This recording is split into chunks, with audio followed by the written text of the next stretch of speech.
이번 영상은 나의 여드름 이야기를 해보려 한다. 나는 정말 오랜 시간 동안 여드름을 안고 살아왔다. 정확히 시작은 중학생 들어서였다. 그때서부터 시작되었던 것 같아. 너무 어렸던 시절이라 무얼 잘못 먹었길래 이렇게 질긴 인연이 시작되어졌는지 모르겠다. 지금 생각해보면 학창시절 오랫동안 왕따를 당해 오기도 했고 먹는 것도 짜게 먹었기를 반복해서였던 것 같다. 그래서 얼굴에 여드름이 조금씩 나기 시작하였고 얼마 지나지 않아 내 얼굴 전체를 점령해버렸다. 얼굴이 달표면에 나와있는 분화구처럼 흉터가 많이 생겨 한때는 달표면 얼굴이라고 놀림받기도 했다. 여드름을 없애기 위해 열심히 얼굴을 씻었고 비누로는 부족해 보여서 나중에는 세제를 이용해서 세안을 하였다. 세제로 얼굴을 씻으면 잠시 동안은 얼굴에 기름기가 쫙 씻겨져서 여드름이 안 나지만 조금 있으면 각질이 생기고 얼굴이 간지러워서 긁다 보면 다시 여드름이 생기고 이러한 악순환이 겹쳐져서 상황은 점점 더 심각해져 갔다. 그때 당시 인터넷도 보급이 잘 안 된 터라 여드름에 관한 정보도 별로 없었고 그리하여 어머니께 부탁드려서 약국에서 여드름용 연고를 꾸준히 사다 바르곤 하였다. 여드름용 연고도 종류가 참 다양하였다. 하지만 모두 나에겐 별 소득이 없었다. 그나마 한 가지 나에게 조금이나마 맞는 여드름 연고가 있었다. 그 연고를 자기 전에 세안하고 여드름이 난 부분에 그 연고를 바른 후 잠을 자고 나면 신기하게 여드름이 호전되는 것을 알 수 있었다. 계속해서 그 연고를 바르며 나는 여드름에게서 해방될 수 있을 거란 희망을 잠시 보게 되었었다. 안타깝게도 내 바람대로 되진 않았다. 그 연고엔 치명적인 부작용이 있었던 것이다. 연고를 하루라도 바르지 않으면 얼굴이 심하게 가렵고 한번 얼굴을 긁다 보면 내가 긁은 자국대로 여드름이 재발하기 시작했다. 결국 그 연고를 더 이상 사용하면 안 될 것 같아 버리게 되었고 그 후로 며칠 뒤 뉴스에서 치명적인 부작용이 있다 하면서 내가 발랐었던 그 연고에 대해 사용하지 말라는 방송을 보게 되었다. 여드름용 비누도 써보고 연고도 수십 가지를 발라보았다. 어머니께서 자신도 어릴 적 여드름 치료에 사용하셨다며 배를 갈아서 거기에다가 꿀을 섞어 만든 일명 꿀배를 자기 전에 얼굴에 바르고 자게 하였다. 다음날 아침에 일어나면 얼굴에 날파리들이 꼬이기 시작했고 베개에 꿀이 묻어있어 끈적여서 기분이 좋지 않았다. 결국 꿀배도 효과가 없었다. 거울에 내 얼굴을 보며 속상하고 속이 뒤집혀질 것 같았고 답답해 밤새 많이 울어댔다. 화가 나서 고함도 질러댔었고 나의 갑작스런 고함으로 어머니가 깜짝깜짝 놀라곤 하셨다. 어머니께서도 혼자 문방구를 운영하시며 피곤하신데 계속해서 내가 여드름 치료제를 사달라고 졸라대니까 참다 못해 나에게 화를 내시곤 하셨다. 그리곤 나에게 여드름은 원래 없어지는 게 아니라고 하셨다. 여드름 하나 얼굴에 안 달고 사는 사람이 어딨느냐며 소리치시는 어머니 얼굴에도 여드름은 없었다. 여드름은 없어지는 것이 아니다라는 어머니의 말씀을 듣고는 사실상 치료를 포기한 상태로 지내왔었다. 단 한 번도 병원에 가서 치료를 전문적으로 받아봐야겠다라는 생각을 해본 적이 없었다.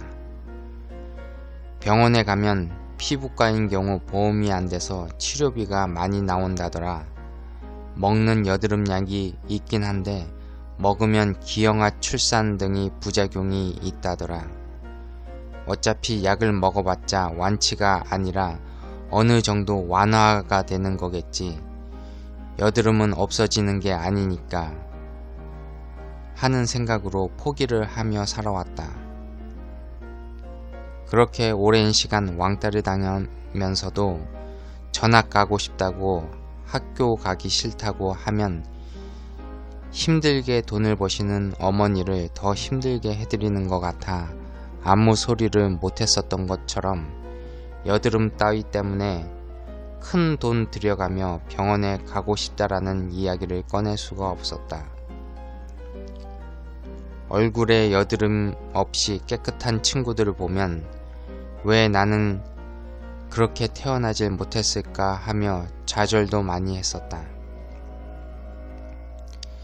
TV에서 가수 임창정이 나와서 자신도 여드름이 심했었는데 어떠한 방법을 써서 여드름을 없앴다라는 이야기를 했던 게 기억이 난다.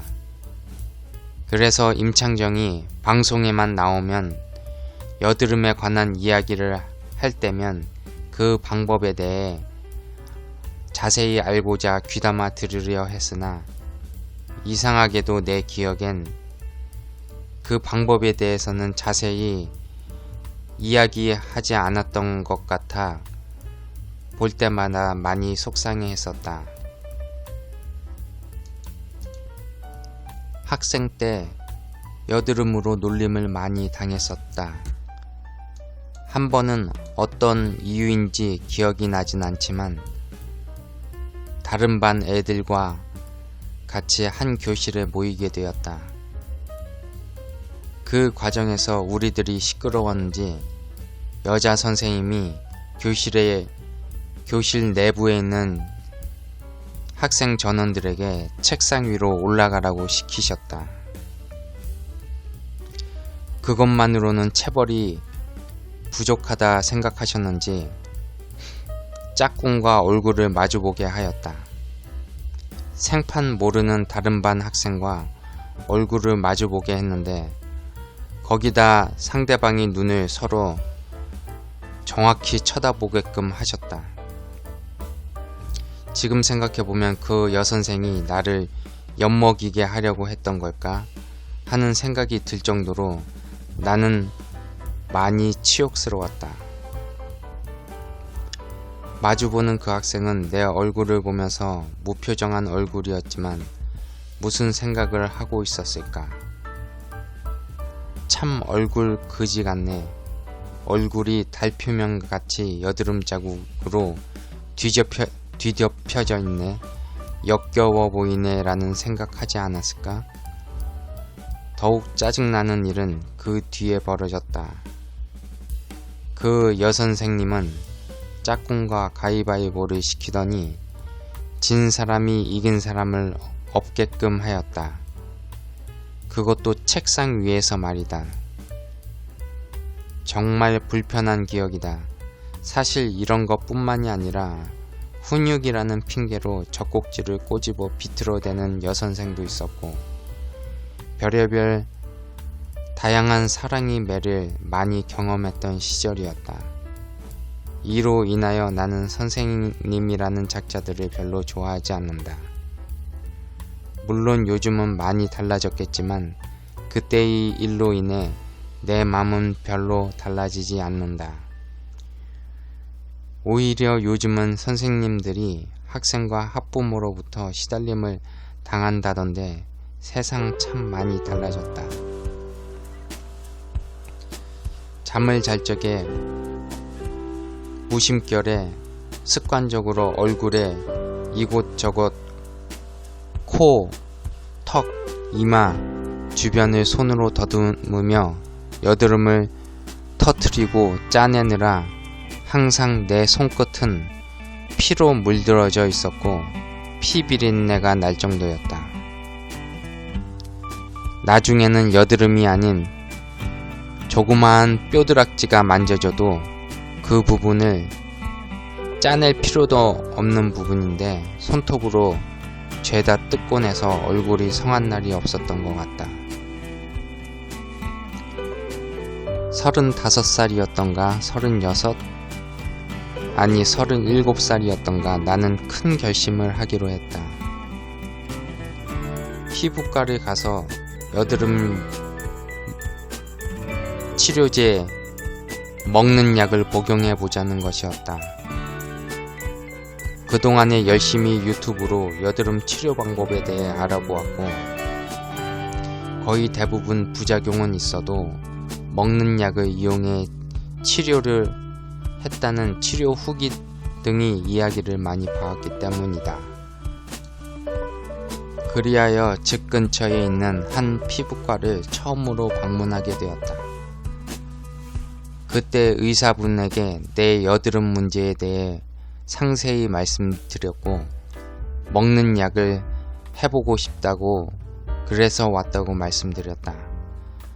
의사분께서는 내 여드름을 대충 훑어보시더니 처방전을 주시겠다고 하셨고 약의 복용법과 주의사항 등에 대해 자세히 설명해 주셨다.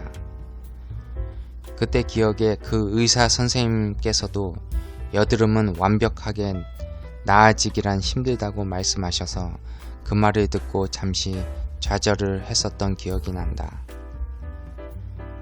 처방전을 받아 약국에 들러서 드디어 그 먹는 여드름 약을 구입할 수 있었다. 보험이 안 되는 약이라 조금 비싸다고 하셨는데 한 통에 한 달치분이 들어있었고 5만원 정도 했었던 것 같다. 그 약의 이름은 바로 이소티논이었다. 이소티논, 이 약 이름은 나는 내 평생 잊지 못할 것이다. 나를 여드름에게서 해방시켜준 약, 그 이름 바로 이소티논이었다. 여드름이 심하면 하루에 2알씩 먹으라고 했는데 식전에 먹어야 했는지는 자세히 기억이 안 난다. 여드름이 심해서 2알씩 복용하다가 여드름이 많이 완화가 되면 그때에는 하나씩 먹다가 만약에 하나를 먹었는데 여드름이 다시 심해진다 하면 상황에 맞게 다시 2알씩 먹으라고 했다. 만약 2알씩 먹다가 점점 여드름이 호전된다 싶으면 하루에 하나씩 먹어보고 계속 하나씩 먹다가 더 상황이 좋아지면 이틀에 한 번씩 하나씩 먹어보고 그러다 상황이 더 좋아진다 싶으면 일주일에 한 번씩 먹다가 더욱더 상황이 좋아진다라고 생각되면 약을 끊어보고 이렇게 상황에 맞게 복용하는 방법이었다. 이 약의 주의사항은 약을 복용하는 동안에 성관계를 하게 되면 기형아 출산이 문제가 발생될 수 있으므로 약을 복용하는 동안에는 성관계는 해서는 안 되고 약을 끊은 뒤 3개월 후에야 성관계를 해야만 한다는 것이다. 그리고 이 약을 먹으면 몸에서 나오는 기름기를 안 나오게 하기 때문에 눈이라든지 입 주변이 쉽게 마를 수 있다고 했는데 나 같은 경우에는 이러한 문제는 없었다. 약을 먹으면서 좋아지는 게 확실히 보여서 기분이 좋아서 이런 가벼운 문제는 안 느껴졌을 수도 있었을 듯 싶다. 약을 꾸준히 복용 후에 확실히 일주일 정도 지나면서 얼굴에 여드름이 더 생기지 않았고 기존에 있었던 여드름 부분도 바짝 마르는 게 느껴졌다. 아무리 좋아도 부작용이 있는 약이기 때문에 먹는 방법을 정확히 지키려고 노력했다. 여드름이 많이 좋아질수록 먹는 양을 줄여가며 나중에는 일주일에 하나씩 먹게 되었고, 이후에 병원에 2번 더 들러 약 처방을 받아 복용하게 되었다. 결론적으로 이소티논 3병, 즉 석 달치를 복용하게 되었고, 약을 안 먹어도 더 이상 여드름이 생기지 않는 것을 느낄 수가 있었다. 이후에 약을 끊고 상황을 조마조마하게 지켜보았다. 혹시나 약을 안 먹으면 다시 상황이 나빠지는 거 아닐까? 평생을 이소티논에 의존하면서 살게 되는 것은 아닐까 하며 걱정하며 상황을 지켜보았었던 것 같다. 내가 의사가 아니기에 사실 정확한 이야기는 할 수 없겠지만, 결론적으로 이소티논이 내 몸의 체질을 바꿔놓은 것 마냥 더 이상 내 얼굴에 여드름이 생겨나지 않게 되었고, 그 약을 끊고 난 뒤 8년 정도 지난 뒤 현재까지 얼굴에 여드름이 생기지 않고 있다. 거의 20년 동안이나 나를 고통스럽게 하던 여드름이란 지긋지긋한 족쇄를 이소티논으로 인해 2달 보름 만에 끊어낼 수 있었던 것이다. 앞서 이야기했던 것처럼 난 의사가 아니기에 내 말이 무조건 맞다라든가 여드름의 이소티논이 해결책입니다 라는 말을 하려는 것이 아니다. 나와 같이 여드름으로 힘들어하는 사람이 있다면 조금이라도 도움이 되었으면 하는 바람으로 나의 기적같은 경험담을 말하게 되었다. 누군가는 여드름은 치유할 수 없는 평생을 친구처럼 안고 살아가야 한다고 했었고, 또 다른 누군가는 여드름은 나이 먹으면 자연스럽게 사라진다고도 말을 하던데, 이제 와서는 궁금하기까지 하다. 과연 만약에 내가 그때 그 여드름 약을 먹지 않았더라면 40을 넘긴 지금의 내 얼굴은 과연 어떠했을까?